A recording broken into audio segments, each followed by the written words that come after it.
Dr. Aji Pramudito, SPOG. Kita akan belajar tentang pentingnya nutrisi selama kehamilan dan bagaimana memenuhi kebutuhan tersebut dengan cara yang sederhana namun efektif. Semoga informasi ini bermanfaat ya Bunda. Yuk kita simak bersama-sama. Nutrisi untuk ibu hamil sama pentingnya dengan nutrisi untuk janin. Keduanya saling mendukung agar janin tumbuh dengan baik, fungsi plasenta berjalan normal, dan kondisi ibu tetap sehat. Jika kebutuhan nutrisi janin tidak terpenuhi, hal ini bisa menyebabkan janin mengalami hambatan dalam pertumbuhan. Ketika janin tidak tumbuh dengan baik, masalah bisa muncul saat dilahirkan. Masalah ini bisa terjadi dalam jangka pendek maupun jangka panjang. Masalah jangka pendek meliputi risiko bayi mudah sakit atau bahkan meninggal. Contoh masalah ini adalah bayi mengalami kejang, kesulitan bernapas, infeksi saluran cerna, atau keadaan lain yang membutuhkan perawatan medis yang intensif. Sementara itu, masalah jangka panjang bisa berupa anak yang bertubuh kecil, kesulitan belajar, atau ketika dewasa, risiko terkena penyakit seperti obesitas, penyakit jantung, atau diabetes juga meningkat. Oleh karena itu, memenuhi kebutuhan nutrisi selama kehamilan sangat penting untuk memastikan ibu dan janin tetap sehat, baik saat lahir maupun di masa depan. Salah satu penyebab sulitnya pemenuhan nutrisi ibu hamil adalah kurangnya informasi mengenai makanan dan pola makan yang dianjurkan selama kehamilan. Solusi untuk mengatasi masalah ini adalah dengan memberikan informasi yang sederhana, mudah dipahami, dan juga akurat mengenai kebutuhan nutrisi ibu hamil beserta tipsnya. Konseling nutrisi selama kehamilan tidak hanya membantu meningkatkan pengetahuan dan pemahaman ibu hamil, tetapi juga dapat mencegah berbagai masalah yang mungkin terjadi pada kehamilan dan janin. Kita nanti akan membahas konsep nutrisi ini dalam istilah 5J. Konsep ini adalah pola asupan nutrisi yang mengutamakan akses informasi yang sederhana, mudah diingat, dan memberikan panduan yang tepat guna. Melalui video edukasi yang saya bawakan, saya berharap dapat membantu ibu hamil dan tenaga medis memahami pentingnya nutrisi secara holistik dan komprehensif. Semoga informasi ini bermanfaat. Yuk kita simak bersama-sama ya. Kenapa model nutrisi 5J penting? Pada masa kehamilan, tubuh ibu bekerja keras untuk mendukung pertumbuhan janin yang sangat cepat. Masa kehamilan adalah waktu yang singkat namun krusial, karena ini adalah fase pembentukan otak, organ tubuh, dan sistem pendukung janin. Proses ini membutuhkan beragam nutrisi seperti karbohidrat untuk energi, protein, asam amino, untuk membangun jaringan tubuh janin, asam lemak dan vitamin untuk fungsi organ yang optimal, mineral untuk perkembangan tulang dan sistem tubuh lainnya.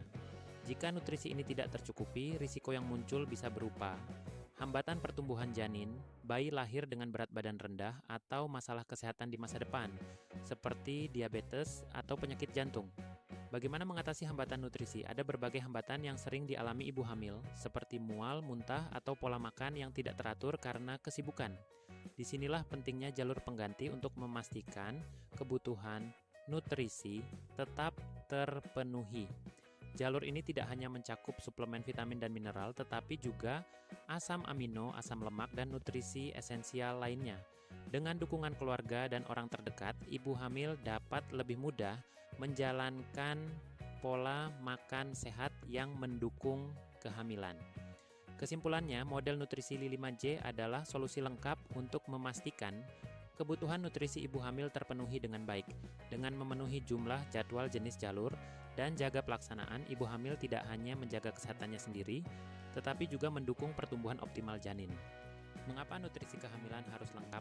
Pertumbuhan janin membutuhkan sistem yang bekerja secara menyeluruh. Ibarat membangun rumah, setiap unsur penting harus tersedia, mulai dari perencanaan, genetik, energi, karbohidrat, oksigen, glukosa, material besar, protein dan lemak, material kecil, vitamin dan mineral, hingga pekerja dan pengawas, enzim, hormon, dan reseptor. Jika salah satu unsur ini tidak terpenuhi, maka pertumbuhan janin dapat terhambat, seperti pembentukan jaringan atau organ tubuh yang tidak sempurna. Semua unsur nutrisi ini memiliki prioritas yang harus dipenuhi sesuai kebutuhan dasar janin. Prioritas nutrisi kehamilan: ketersediaan energi, kalori. Energi adalah prioritas utama untuk mendukung proses pembentukan dan kembangan janin. Kalori didapatkan dari karbohidrat yang mudah ditemukan dan terjangkau seperti makanan pokok dan camilan. Namun, jika ibu hanya fokus pada karbohidrat, kebutuhan lainnya seperti protein, vitamin, dan lemak tidak akan terpenuhi. Akses nutrisi. Nutrisi harus sampai ke janin melalui sistem vaskular dan protein transport plasenta, yang sangat bergantung pada status nutrisi ibu di awal kehamilan. Jika ada gangguan pada plasenta, distribusi nutrisi dari ibu ke janin bisa terhambat. Nutrisi esensial, nutrisi yang tidak bisa diproduksi tubuh seperti asam amino esensial, asam lemak esensial, vitamin dan mineral harus didapatkan dari makanan. Jika nutrisi ini tidak terpenuhi, pembentukan organ dan sistem tubuh janin bisa terganggu. Kesimpulan, ibu hamil tidak bisa hanya mengandalkan satu jenis nutrisi seperti suplemen vitamin atau karbohidrat saja. Untuk mendukung tumbuh kembang janin secara optimal, diperlukan kombinasi nutrisi yang lengkap seperti energi, protein, lemak, vitamin, dan mineral. Pada video kali ini kita akan membahas model nutrisi 5C untuk kehamilan. Nutrisi 5C adalah pedoman asupan nutrisi ibu hamil yang terdiri dari 5 elemen utama, yaitu jumlah kalori yang harus dipenuhi setiap hari, jadwal makan yang teratur, jenis bahan makanan yang lengkap dan seimbang jalur untuk pemberian nutrisi tambahan jika diperlukan, dan jaga pelaksanaan pola makan secara konsisten. Pada kesempatan ini kita akan fokus membahas elemen pertama, yaitu jumlah. Pemenuhan kalori menjadi dasar utama untuk mendukung energi ibu sekaligus tumbuh kembang janin. Yuk, kita bahas lebih detail penjelasan elemen jumlah pada nutrisi 5C. Dalam elemen jumlah, ibu hamil disarankan memenuhi kebutuhan kalori harian minimal 35 kilokalori per kilogram berat badan setiap hari, 35-5 kcal kgbb hari.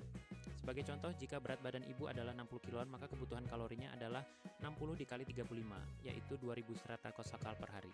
Kebutuhan kalori ini bisa meningkat sesuai kondisi, seperti usia kehamilan, aktivitas fisik, atau status gizi ibu sebelum hamil. Kenapa jumlah kalori ini penting? Kalori digunakan untuk mendukung metabolisme tubuh ibu, perkembangan janin, pembentukan plasenta, serta jaringan kehamilan lainnya. Bagaimana menentukan kebutuhan kalori? Untuk menghitung kebutuhan kalori, kita perlu mengetahui status gizi awal ibu hamil dengan cara menghitung indeks massa tubuh, IMT. Berikut adalah rumusnya. IMT, ICANS, berat badan sebelum hamil, KG, Nanken, tinggi badan dalam meter, 2.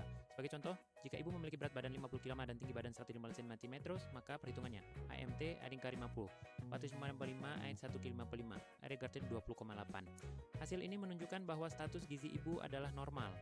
Berikut adalah tabel untuk menentukan status gizi ibu hamil dan rekomendasi kenaikan berat badan selama kehamilan. Kita menyebutnya sebagai tabel IMT ya. Bunda tabel ini membantu menentukan status gizi ibu hamil berdasarkan indeks massa tubuh IMT sebelum hamil. IMT dihitung dengan rumus IMT Kyak berat badan sebelum hamil, K gizi, Kade tinggi badan dalam meter, 2. Ingat ya, bunda tinggi badan ini dalam meter dan kemudian dikuadratkan. Setelah IMT dihitung, hasilnya dapat dibandingkan dengan kategori di tabel ini untuk menentukan status gizi awal ibu hamil. Berikut penjelasannya. Jika IMT 18,5, status gizi berat kurang. Rekomendasi kenaikan berat badan total selama hamil 12,5 dasar 18 kg. Kenaikan berat badan per minggu 0,4-0,5 kg. Ibu hamil dengan berat badan kurang membutuhkan kenaikan berat badan yang lebih banyak dibandingkan kategori lainnya untuk mendukung tumbuh kembang janin. Jika IMT 18,5 24,9, status gizi normal. Rekomendasi kenaikan berat badan total selama hamil 11,16 kg. Kenaikan berat badan per minggu 0,35-0,4 kg. Ibu dengan status gizi normal membutuhkan kenaikan berat badan yang moderat untuk kehamilan sehat. Jika IMT 25-29,9, status gizi berat lebih. Rekomendasi kenaikan berat badan total selama hamil 7-11,5 kg. Kenaikan berat badan per minggu 0,2-0,3 kg. Ibu hamil dengan berat badan berlebih perlu menjaga kenaikan berat badan agar tidak terlalu tinggi untuk menghindari risiko komplikasi. Jika IMT an30, status gizi obesitas. Rekomendasi kenaikan berat badan total selama hamil 5-9 kg. Kenaikan berat badan per minggu 0,1-1 kg. Ibu dengan status obesitas dianjurkan untuk menjaga kenaikan berat badan seminimal mungkin, tetapi tetap dalam batas aman untuk mendukung kesehatan ibu dan janin. Kesimpulan tabel IMT tabel ini menunjukkan bahwa semakin rendah IMT awal kehamilan, semakin banyak kenaikan berat badan yang diperlukan selama kehamilan. Sebaliknya, semakin tinggi IMT awal, semakin sedikit kenaikan berat badan yang dianjurkan. Dan berdasarkan tabel ini, ibu dengan mounted dengan status gizi berat kurang perlu menambah berat badan lebih banyak dibandingkan ibu dengan status gizi normal atau berat lebih. Catatan penting, jika IMT ibu sebelum hamil adalah kurang dari 18,5, ibu harus menambah asupan kalori dengan makanan yang mengandung karbohidrat, protein, lemak, vitamin, dan mineral secara seimbang. Tujuannya adalah agar ibu mencapai berat badan ideal untuk mendukung perkembangan janin secara optimal. Apa yang terjadi jika kalori tidak tercukupi? Jika ibu hamil tidak mendapatkan cukup kalori, tubuh akan melakukan serangkaian adaptasi. Tubuh mengambil cadangan gula, glikogen, mengambil cadangan lemak tubuh, menggunakan protein tubuh yang sebenarnya diperlukan untuk membangun jaringan tubuh. Jika ini terus terjadi, metabolisme ibu akan menurun dan akhirnya pasokan nutrisi untuk janin akan terganggu. Akibatnya, janin dapat mengalami hambatan pertumbuhan, pembentukan organ yang tidak sempurna, atau gangguan metabolisme. Kesimpulannya, kekurangan kalori dapat berdampak buruk pada ibu dan janin. Bagaimana melaksanakan pemenuhan kalori? Setelah mengetahui kebutuhan kalori, ibu hamil perlu membagi asupan tersebut menjadi beberapa komponen nutrisi. Karbohidrat 50-60% dari total kalori sebagai sumber energi utama. Protein 10-20% dari total kalori untuk membangun jaringan tubuh janin. Lemak 20-30% dari total kalori sebagai cadangan energi dan pembentukan organ. Sayur dan buah 5-10% dari total kalori untuk melengkapi kebutuhan vitamin dan mineral. Pemenuhan jumlah kalori yang cukup adalah elemen pertama dan paling penting dalam model nutrisi 5J. Kalori yang cukup akan memastikan kesehatan ibu terjaga serta mendukung pertumbuhan janin secara optimal. Sekarang kita masuk ke ilustrasi kasusnya ya Bunda. Ilustrasi kasus jumlah nutrisi seorang ibu hamil datang ke klinik kita dengan usia kehamilan 26 minggu, trimester 2. Berat badan sebelum hamil 55 kg, tinggi badan 160 cm, IMT awal 21,5 atau artinya status gizi normal. Berat badan saat ini adalah 65 kg dengan aktivitas ringan sedang. Kebutuhan kalori harian rumus 65 kg X 37 kilokalori, kilobu BB hari, Kia 2405 kilokalori, kilogram BB hari, dibulatkan menjadi 2400 kilokalori, kilogram BB hari. Pembagian komposisi kalori. Untuk memenuhi kebutuhan 2401 per hari, kalori dibagi menjadi beberapa komponen nutrisi. Karbohidrat 55%. 55% dari 2400 san 1320 kilo kalori ke green BB hari. Didapat dari 3 porsi nasi, susu, dan beberapa potongan camilan karbohidrat lainnya. Protein 15%. 15% dari 2400 sukuna 360 kilokalori. Sumber protein meliputi lauk pauk seperti ayam, ikan, tahu, tempe, dan telur. Lemak 25%. 25% dari 2400 itu 400 kal, termasuk lemak jenuh dan tidak jenuh. Protein plus lemak dapat dikombinasikan dari lauk pauk, misalnya 6 potong lauk dan susu kehamilan. Sayur buah 5%, 5% dari 2400 420 kal. Didapat dari 1/3 porsi sayur hijau atau buah. Total 2400 kal hari berasal dari kombinasi karbohidrat, protein, lemak, serta sayur dan buah. Pola makan yang direkomendasikan jumlah kalori 2400 kal tersebut dapat dipenuhi dengan 2 pola makan. Pola makan pertama membagi makanan dalam makan besar dan makan kecil, yaitu 3 kali makan besar, masing-masing 501 kal, 3 kali makan kecil, masing-masing 300 kal, dan 3 kali camilan, masing-masing 100 kal. Pola makan. Kedua, menggunakan pola sedikit tapi sering, yaitu makan emas 10 kali dengan jumlah kalori kecil per makan. Pola ini sangat cocok digunakan pada trimester 1 untuk mengurangi risiko mual atau muntah. Kebutuhan kalori harian 2400 kal. Untuk memenuhi kebutuhan harian sebesar 2400 kal, pola makan dapat dibagi menjadi 2 pilihan utama. Pola makan 1 seperti yang terlihat di tabel ya. Bund, pukul 07 so, makan utama 500 kal. Pukul 10 lo, snack 100 kal. Pukul 13 mundo, makan utama 500 kal. Pukul 16 memban. Snack 100 kal. Pukul 19 memban. Makan utama 500 kal dan pukul 21 snack 100 kal. Total 2400 kal. Atau kita mau menggunakan pola makan yang kedua seperti ini ya bun. Kita pakainya samakan saja kilokalorinya, karena kalau ngitung-ngitung ribet dok. Nah boleh pakai ini, bisa dilihat di tabel ya bun. Pukul 07 bohong lo, makan 300 kal. Pukul 09 mamba, Makan 300 kalori pukul 11.00. Makan 300 kalori pukul 15.00. Makan 300 kalori pukul 17.00. Makan 300 kalori pukul 19.00. Makan 300 kalori pukul 21.00. Makan 300 kalori sehingga jika ditotal akan sama dengan 2400 kal. Perbedaan dari kedua tabel tersebut adalah pola makan pertama membagi kalori ke dalam 3 kali makan utama dan 3 kali snack. Sedangkan pola makan kedua menggunakan pola sedikit tapi sering, yaitu makan 6-7 kali sehari dengan porsi yang lebih kecil. Jadi terserah Bunda mau pilih yang mana ya. Kalau mau contoh konkretnya seperti apa sih dok? Pusing nih. Hehehe. Nah, bisa dilihat digambarkan ya Bun. Menu yang bisa memenuhi kebutuhan 2400 kal dalam satu hari itu kayak apa sih? 3 kali makan besar yang masing-masing kalorinya sekitar 500 kilokalori. Nasi 150 gram. 270 kilokalori rendang sapi, 70 gram, 100.5 kilokalori perkedel, kentang, 40 gram, 57 kilokalori sayur singkong, 100 gram, 50 kilokalori. Nah, jadi totalnya kita dapat 512 kilokalori 3-4 potong camilan, masing-masing sekitar 100 kilokalori.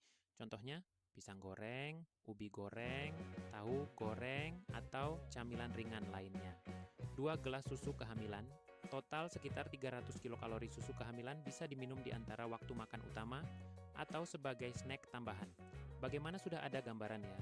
Bun sekarang, prinsipnya adalah kebutuhan kalori harian ibu hamil sebesar 2400 kilokalori dapat dipenuhi dengan pola makan yang fleksibel, baik menggunakan pola makan utama dengan snack maupun pola makan sedikit tapi sering. Contoh menu yang diberikan juga menunjukkan bahwa kebutuhan kalori dapat dipenuhi dari makanan sederhana dan mudah diolah, seperti nasi, lauk pauk, sayuran, camilan, dan susu kehamilan. Dan Bunda bisa memvariasikan sesuai kebutuhan dan kesenangan Bunda-Bunda sendiri. Kita masuk ke video selanjutnya ya Bun. Sampai jumpa di part 2 tentang nutrisi ibu hamil. Jangan lupa subscribe YouTube Koji TV.